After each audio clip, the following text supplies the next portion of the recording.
This is a little curved diamond file that is super handy for a lot of things, but I don't think it's going to fit in here.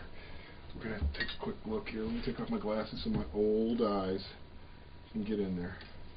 Yeah, now to really do this properly, see the geometry of it all? I've got to unpin the barrel from the receiver. It's got 2 drift pins in it, so I'm going to need to knock those out. Which is no problem, because I think I've got everything I need here to do that. Now, if I'm lucky, they won't be terribly hard in there.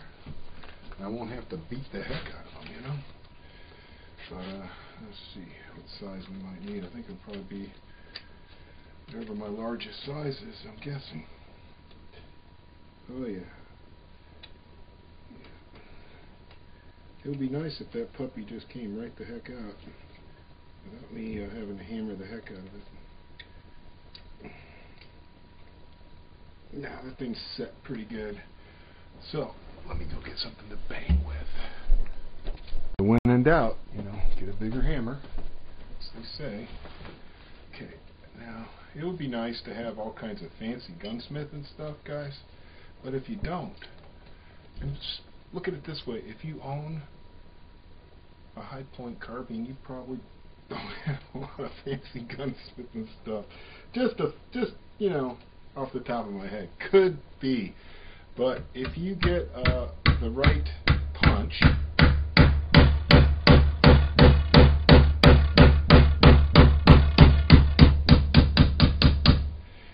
now I'm hoping that I don't have to take that all the way out.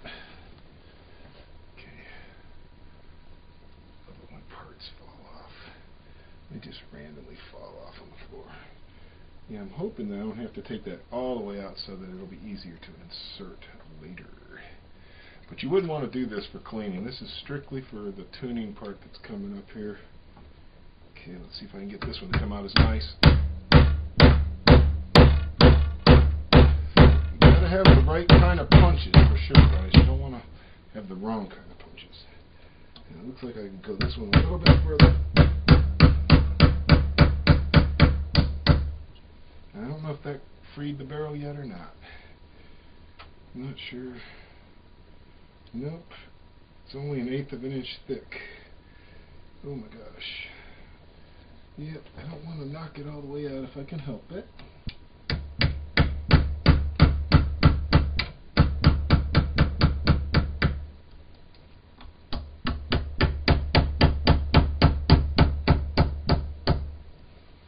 It would be nice not to knock it all the way out. I think it's still in the barrel a little bit. Yeah, because the barrel is... Nope, it isn't. Good. So yeah, I got them just right. They're still in there. I'll be able to knock it back in. So now this part here, the whole trigger group assembly, which this little part fell off of, I'm assuming that has to be something to do with this part in here, right? It's got to be. We'll figure it out later. Yeah, there's a little pin and stuff there. But yeah, that fell off while I was hammering on it. That was brilliant, huh? Now you can see I can get at this thing now. Let me make sure the camera is nice on it so we can watch what happens. Yeah, I might have to get a little closer, guys. Right, so we're closer now. Alright.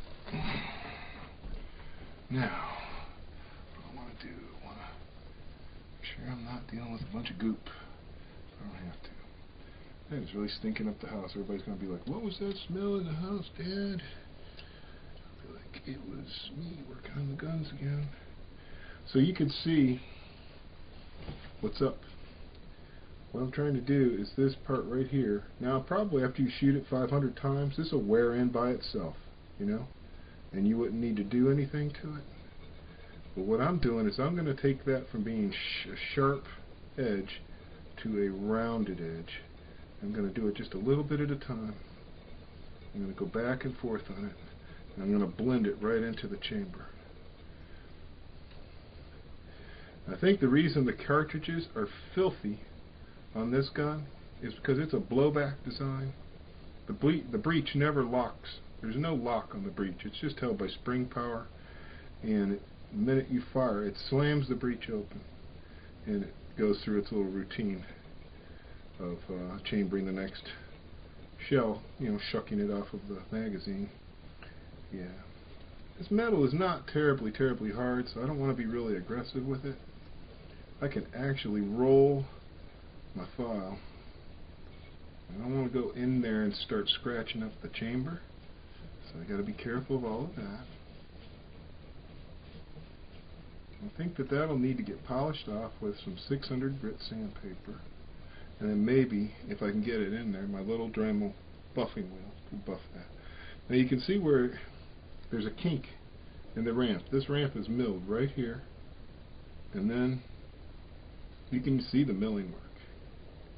It's right here. Now, whether that's a mistake or whether that's the way it's supposed to be, that's a good question. If you start changing ramp geometry radically without testing it little by little, you can ruin a gun, and then you'll have something that will never feed ammunition again. So for instance, if I were to immediately assume that oh yeah, well that should be without really knowing, you know, it makes sense to me that the bullet should have a smooth travel right into the chamber. It shouldn't kink and jump up. But I don't know. This is a gun that I have no knowledge about. I don't know. So what I would do is I would check it after just polishing off this little kink, because I think this is what's catching the I really think that that's what's catching the case lip. And I can demonstrate that later. Okay, but I'm going to be running out of time here. But I wanted to show you what I'm up to. If I still have feed issues after polishing that little bevel I've made, that little radius round over right there, if I still have problems, then I'll go ahead and I will work this area to smooth it into one blended feed instead of ending right there and then free floating and then being jammed up against here into there. I'm not going to mess with this at all.